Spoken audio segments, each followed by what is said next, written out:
Sampah merupakan permasalahan besar di Indonesia. Indonesia diperkirakan menghasilkan 64 juta ton sampah setiap tahun. Berdasarkan data Kementerian Lingkungan Hidup dan Kehutanan, komposisi sampah Indonesia didominasi oleh sampah organik, yakni mencapai 60% dari total sampah. Produksi sampah organik di Indonesia yang tidak terkontrol dapat membawa dampak buruk terhadap lingkungan, misalnya tercemarnya sumber air dan binatang yang terancam mati. Sebagai upaya mencegah dampak dari limbah organik, DKP Kota Surabaya membangun lebih dari 25 rumah kompos. Salah satunya terletak di Kebun Bibit Wonorejo, Kecamatan Rungkut, Kota Surabaya, Jawa Timur. Kami melakukan kunjungan ke rumah kompos Wonorejo untuk mempelajari metode pengolahan kompos yang mereka gunakan. Dan berikut adalah hasil dari observasi kami.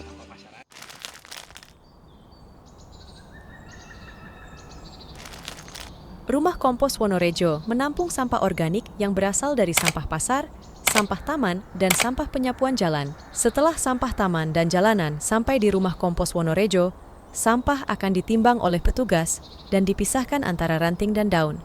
Sampah daun akan diolah menjadi kompos, sedangkan sampah ranting dikembangkan menjadi kerajinan kayu, seperti meja dan kursi.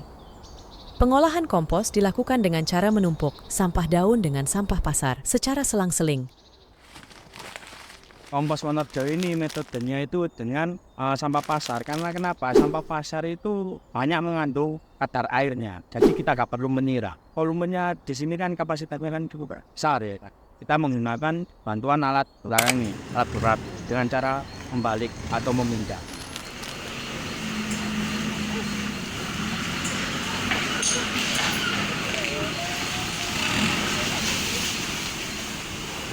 Campuran sampah ini harus dibalik setiap 5 hari sekali, hingga 40 hari. Setelah kering, kemudian dilakukan pengayakan dan didapatlah hasil akhir kompos. Sampah organik yang belum hancur dan tersisa ketika proses pengayakan akan diolah kembali dari tahap awal. Begitu seterusnya hingga sampah menjadi hancur. Sedangkan sampah anorganik yang tidak dapat diolah akan disisihkan. Komposnya itu kita kasihkan ke taman-taman dan warga Surabaya. Untuk warga Surabaya kita kasihkan secara gratis ya. Bisa dinikmati sama warga Surabaya. Untuk KTP Sidoarjo nggak boleh. Jadi kita kalau banyak mau minta, itu pun kita harus lihat KTP-nya, butuh KTP. Jadi betul-betul warga Surabaya.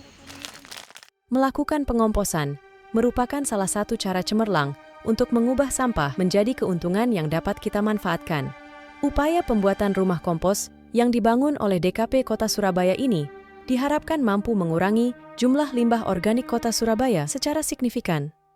Selain upaya pemerintah, diperlukan pula kesadaran dari diri kita masing-masing untuk lebih peduli terhadap apa yang kita buang dan apa yang bisa kita manfaatkan kembali.